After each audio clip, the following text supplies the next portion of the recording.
Eric Brody is a New York-based real estate entrepreneur who has spent nearly 2 decades working in development, construction, and capital markets. Over that time, he's been involved in roughly 800 residential units, representing close to $1 billion in total project value. Today, he's the founder of Annex Real Estate Partners, where he focuses on capital advisory and complex real estate situations. He also founded Annex Ventures, where he invests in early stage prop tech companies. As well, he's the host at Real Tech Talk and The Blueprint. Eric Brody, welcome to the podcast. Thanks, Blair. Thank you for having me. Yeah, thank you so much for coming on. First of all, your dad was an architect, right?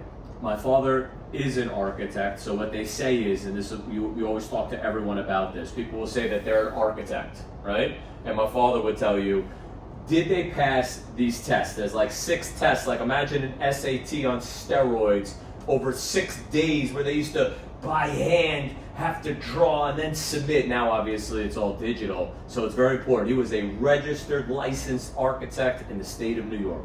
Wow. So, how do you think growing up with your father as an architect impacted you wanting to go into real estate? So it's a great question. I always deny it. Everyone says, I used to watch my father and then one day that's what I wanted to be like. I think everything was subconscious. So I'll give you a story. When I grew up, and when you're an architect, right, you have to do what we call construction administration, which is to walk a site. All right, they got to walk a site. Maybe there's a detail, a sketch that they have to do. So I'd be like, come on, Eric, you got to come with me. And I'd be like, come on, I don't want to go to a job site. I want to go play with my friends or something.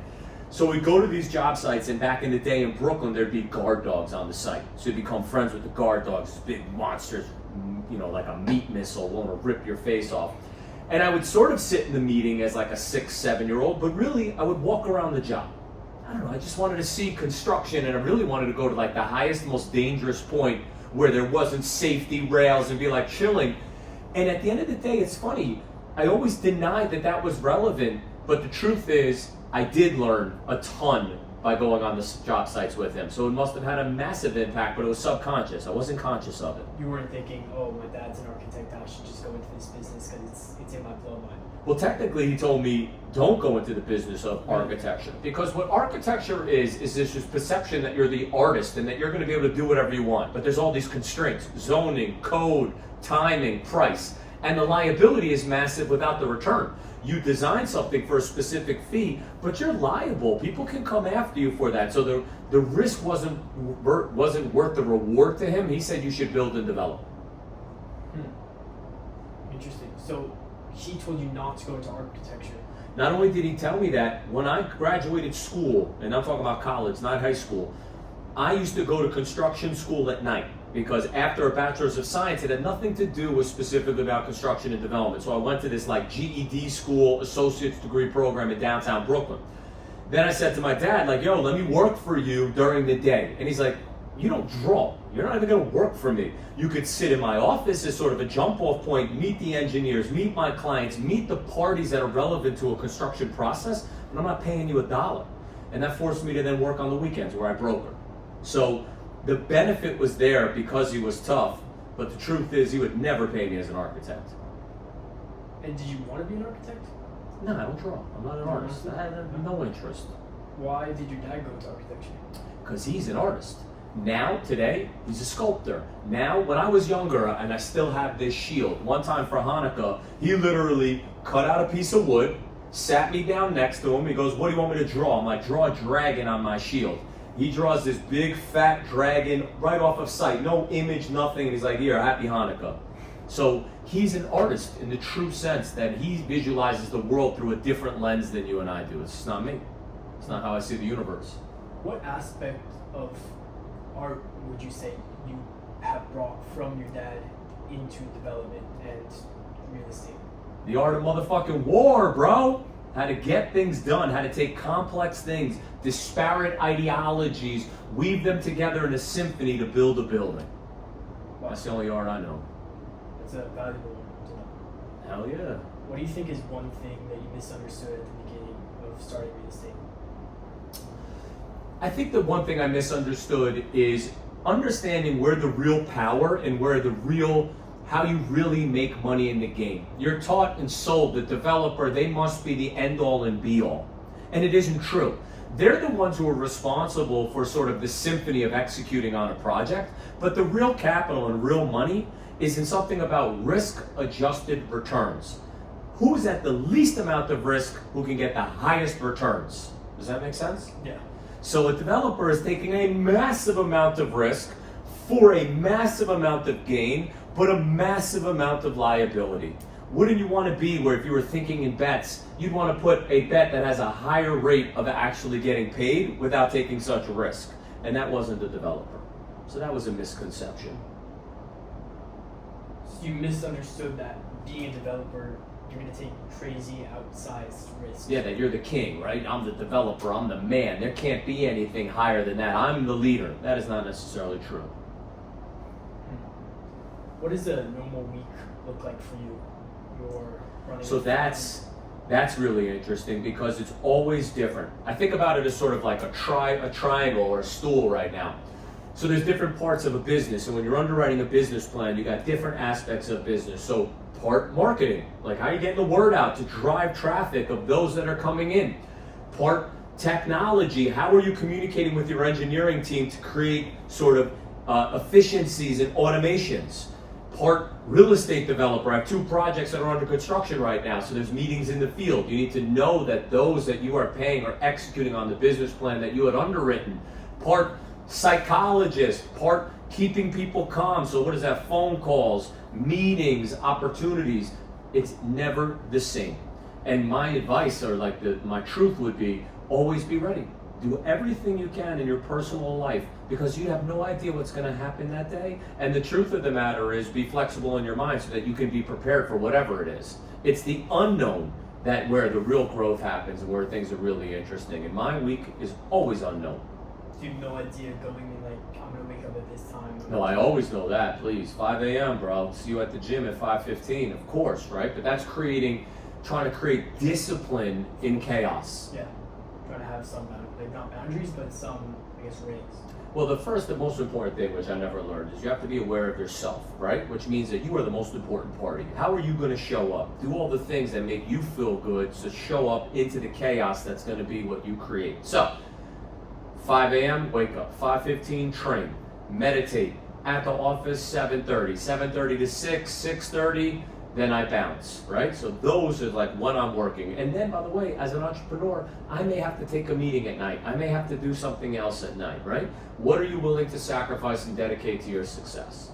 But to learn about being as best person showing up each day, which has nothing to do with what's happening in that week, you always want to be consistent. So you have a consistent morning most times, of course, and then throughout the week it's just random. Like, you don't know what's going to happen. Look, I set up meetings. I got time with you. I set this time up. So then you have your schedule where you're creating sort of like zone defense of what might actually be happening that week, and then things actually happen. And you're really prioritizing those things that are most important, or those things that at the end of the day make you the most money, because you become so busy, there's only a certain amount of things that you can do. Of course, of course. If you were to start over today with no capital at all, you just graduated college, what is one piece of advice you would give to that person? So I think it's a great question. So really important is, there's 2 sides of real estate. Real estate has a massive investment game. Inherently, to invest means you have money. You said, I don't have money yet. Great. That means you need income. You have to figure out how you're going to get paid, save that money and whatever it is, and where do you want to invest it, and what is competing in that investment. So first is, if you really want to be in the real estate game, so where are you going to get paid? For us, capital advisory. If I bring capital to a deal, I get a fee, right? Where do I invest that capital? Into developments. Development is an investment. There are fees in it, but it's an investment game.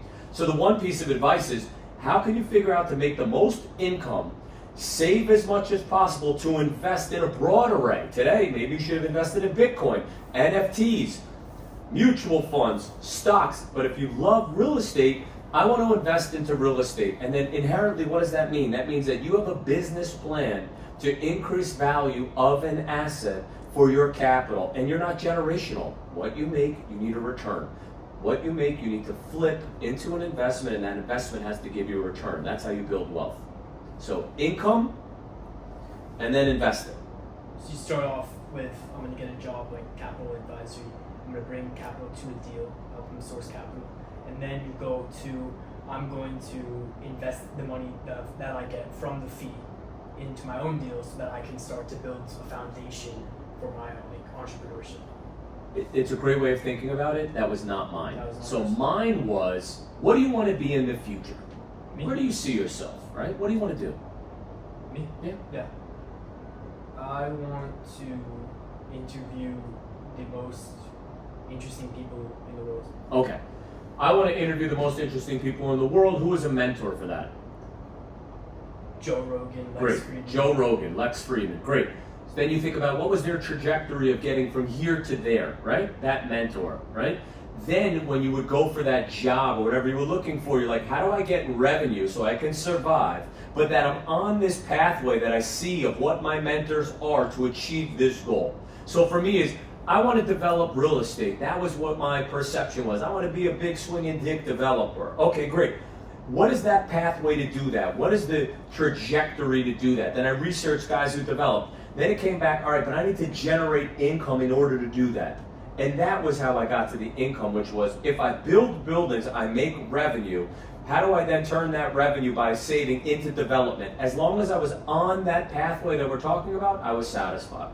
So I would go to what my end goal was, come review who the mentors are, where I want to be, and then read their paths of how they got from here to there. So reverse engineering. Always. Reverse engineering your goal. How do you think social media impacted real estate? How do I think social media? I think that social media exposed an audience to the business. Social media became an attention grabber. The universe changed as to where our time and attention goes, where our eyeballs are. So it's a new medium. It's a new medium for attention grabbing. It's marketing. So we are all marketing companies one day.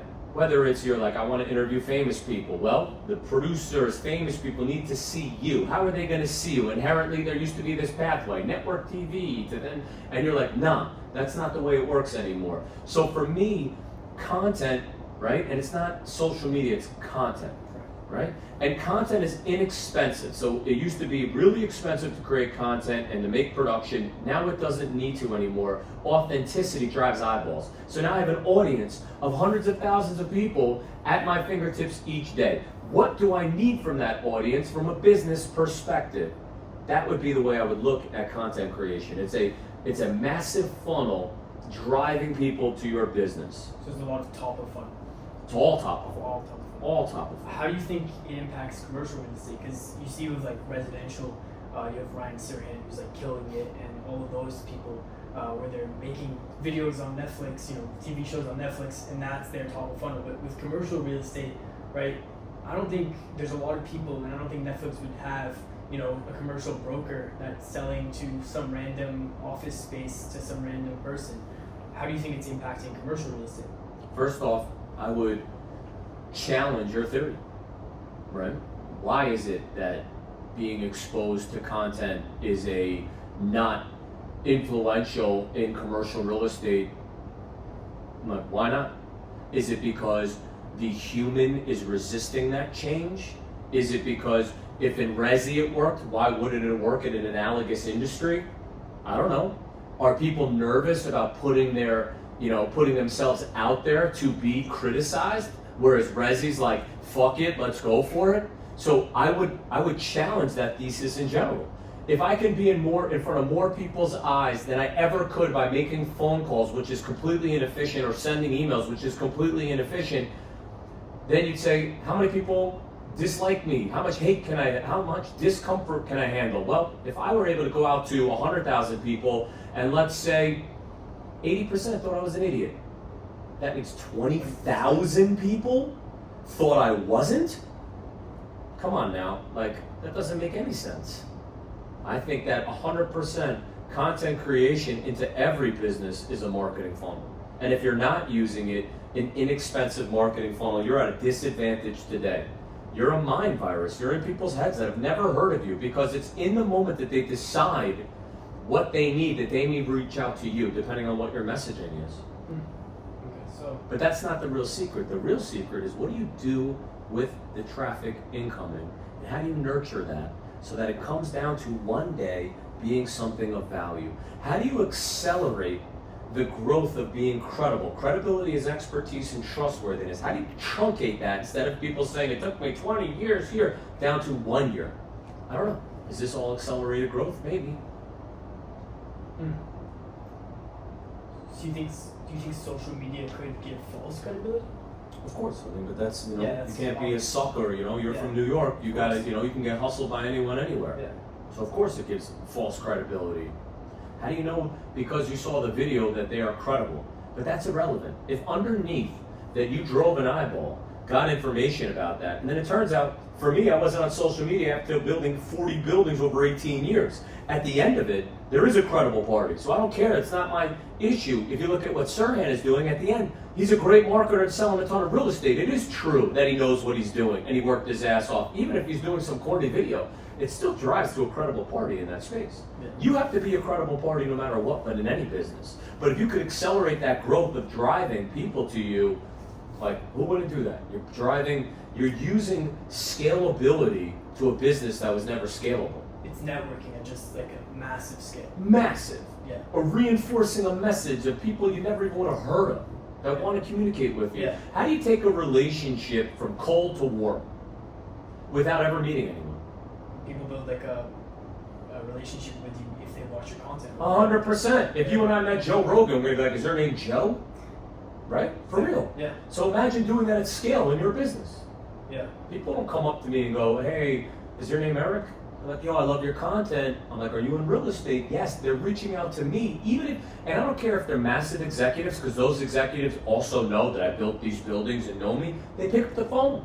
They want to hear what it is. They're still seeing you every day. I haven't spoken to you in 10 years. They talk to me like they saw me yesterday. Because they did. Because they did. What is the hardest thing that you've done in real estate? Coming back from being negative 15 million on a personal judgment. That's the hardest thing. What's the story of that?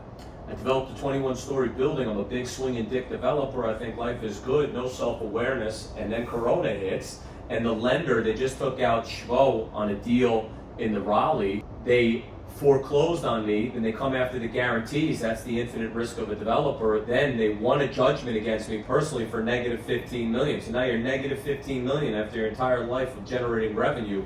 Who are you then, and what are you going to do? Coming back from that has been the greatest thing that I've overcome in this business, and the hardest. And how did you do that? How long can you sit in discomfort? Do you fall apart when there's real pressure? Like, and I'm talking about real life pressure, not, you know, oh, I may not make money. I'm talking about when you are negative, what do you do? So one, you learn to sit with that discomfort. The second thing is you never give up. So eventually we were able to settle that. So I didn't have that anymore, but that took 2.5 years of discomfort. During that time, we kept pivoting and figuring out where that niche is. Started looking at the real estate business differently through content. That's why, because why would you need content if you're already doing well? And through disintermediation, which you just read about in the last 2 days, that you're seeing commercial real estate stocks tank. Why? Because of automation and disintermediation from technology into that business. So for us, we started exactly there. We learned about tech, started a venture fund, started a podcast to create that ecosystem, to get people to question how real estate is done. And that was sort of the comeback story. Wow. Okay. Wow. And how long did that take? Still happening now. What year is it? 2026? 6 years so far? July of 21, 5. Okay. What do you think is one lesson that can't be taught?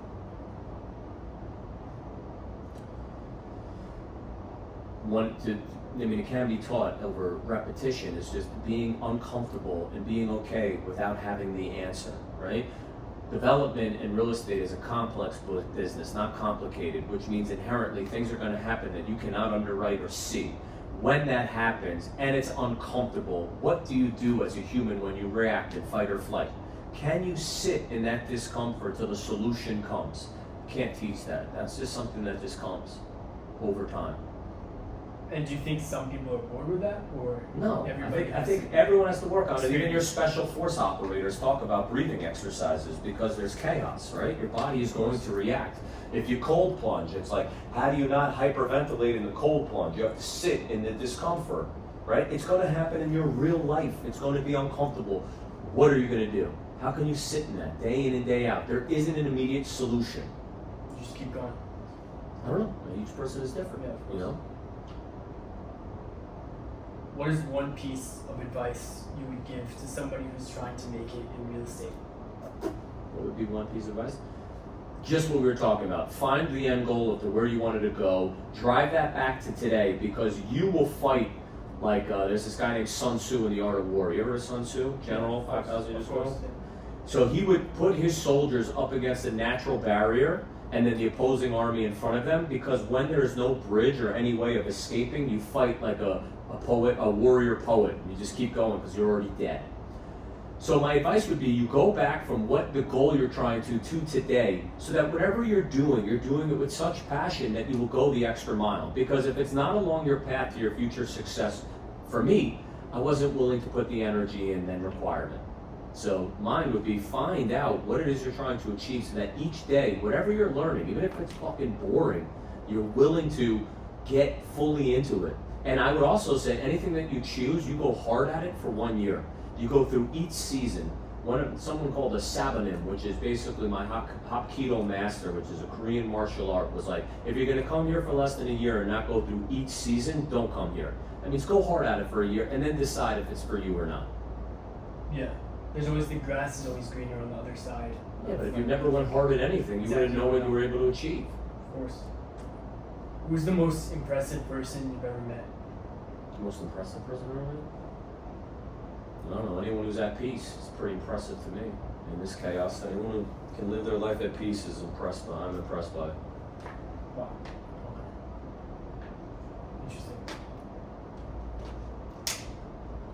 What do you think is the most common mistake that people make with construction timelines? That there is one, you know, like that whatever has been written down is set in stone. That's not true. What we do is you would want to think about it differently as a milestone. We got to get from point A to point B, and then the schedule and everything is always like, then you do this, and this. This is going to go to shit. What isn't is this milestone. Can you get there, however you have to go to get there, right? But that date with that achieved goal is what's important. Then the process of getting there, don't micromanage it. You need to be on top of it, but you've got to let the experts do what they do in order to achieve that goal. So you can't control it. I mean, you can There's do no such thing as control. There's process, but the idea that you have a perception of control is a fallacy. You know, control is what's going to happen tomorrow. You have no control. Walk outside and get hit by a bus. That's fucking right? So there's no control. It's a trajectory of like minds getting to a specific goal together. However you do it, by hook or by crook. But you aren't going to control that. You're going to influence that. You're going to motivate that. You're going to push that. You are not going to control.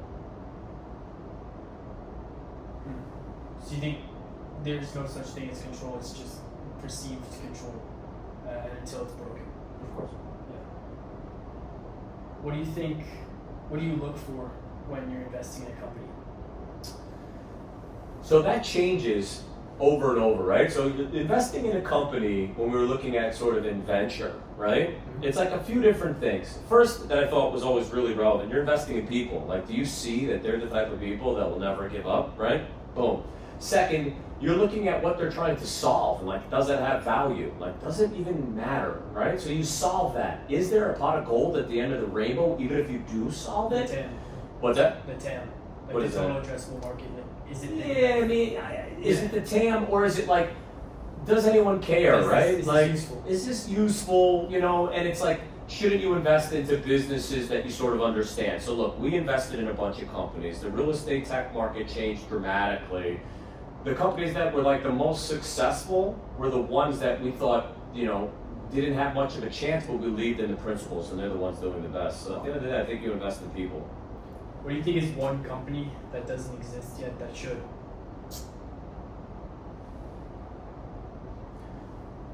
I think that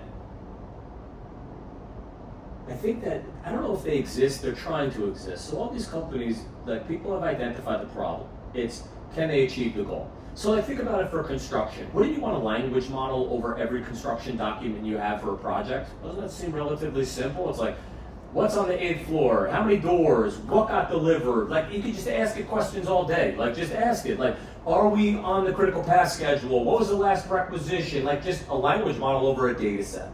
Like, wouldn't that make, like, people are trying to achieve it? The problem is all the disparate information. This is AutoCAD, this is Revit, this is PDF, this is Procore. They all have different file types, but wouldn't it be really simple if you're like, yo, translate every common denominator in the same file type, ask it any question about any project, anything ever, and then do that across multiple projects by ingesting all that information.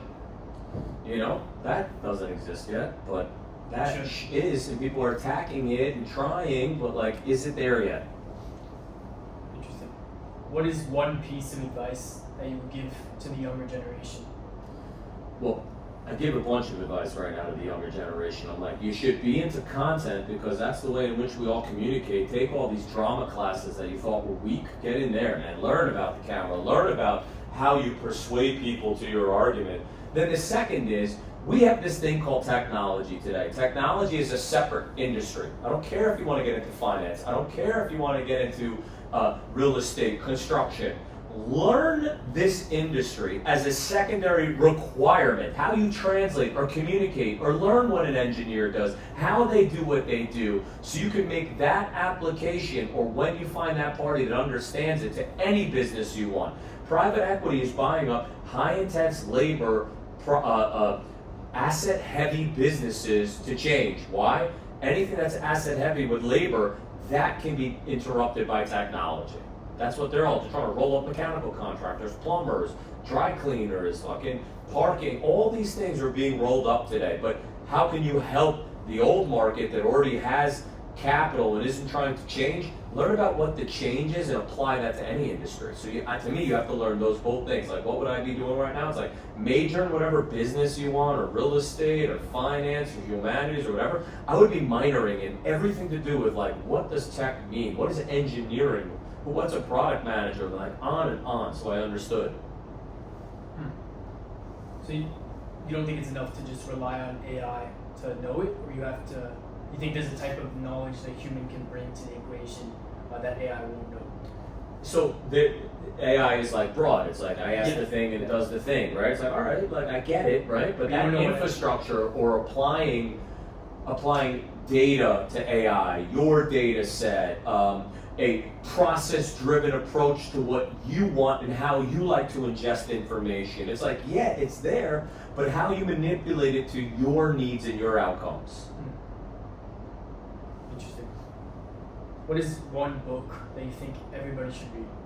And you know, it's funny. People ask me that all the time. I usually just give them the latest book I'm reading because I think that's one you should read. I like this, what is it? Never Split the Difference right now, which is just more about the psychology of negotiation. Like, that's great, you know? What did that teach you? So that we're all human, right? And at the end of the day, a no doesn't mean no, and a yes doesn't mean yes, right? Like, that there's a psychology to a negotiation at any time. Like, you're always negotiating, right? So that was a good one. Then I like all the classics, you know, Stoic philosophy, Marcus Aurelius Meditations, Sun Tzu, Art of War, The Prince by Machiavelli. I like all these things. Yeah. So, do I think there's any singular book though? No. You should be reading books. So we always learn. I never stop learning. The truth is, whatever subject matter is tying you up right now, read 3 books on it and keep going. Then the next subject matter will tie you up, read 3 books on that and keep going. Let that be your pathway. But if you're not trying to learn at all times and trying to think differently by seeing outside items like or books or humans or asking to poke holes in your theory because your ego doesn't let you, like, you're missing out.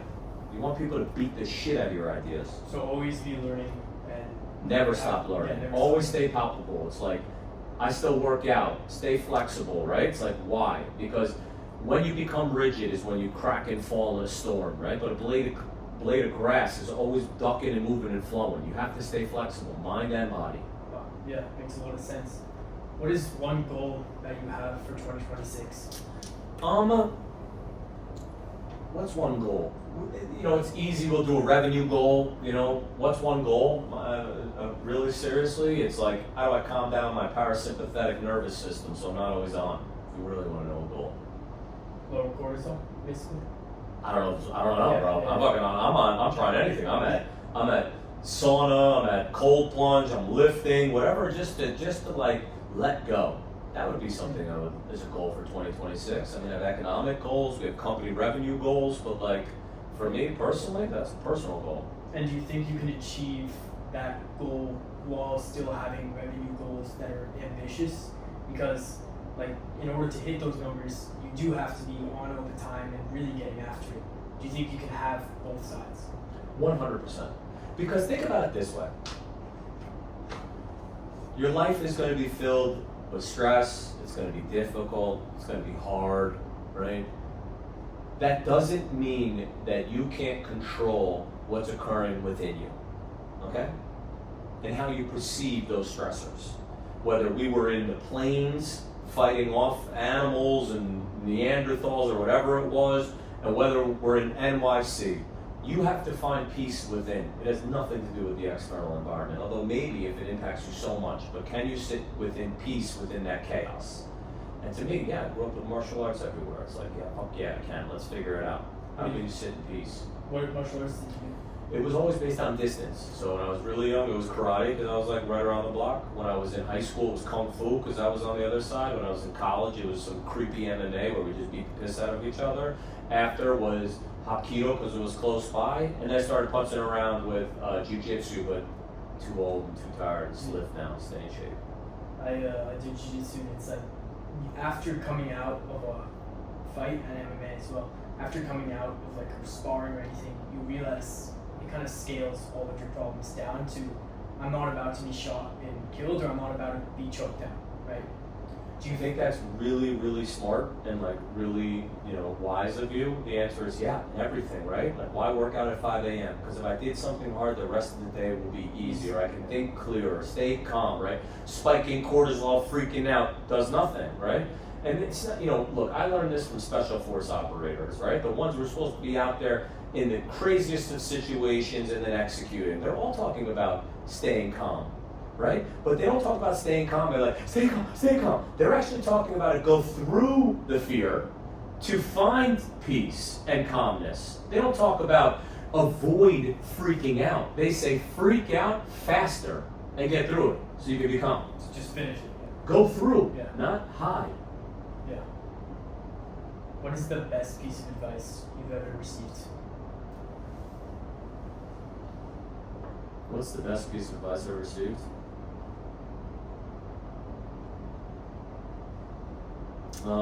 Every little thing is going to be alright, Bob Marley? No, I don't know. What's the best piece of advice? There's too much, Yeah. There's no specific piece of advice I've ever received that was greater than another. I guess the greatest piece of advice is you're going to have to confront yourself and believe in yourself because no one else will. No one's coming to save you. Only you can save yourself. So do whatever it takes for you to address your fears. Peace comes from within out. Yeah. Yeah. What is the worst piece of advice you've ever received? What's the worst piece of advice? Believe me. When someone's like, oh, believe me, You got to do your diligence no matter what. Got it. Interesting. Where can people find you? Find me everywhere, bro. Now, Instagram, E_Brody, TikTok, Eric Brody, LinkedIn, Eric Brody, YouTube, Eric Brody, everywhere. I'm not hiding from anybody. Thank you so much for coming on. Of course, brother. It's my pleasure.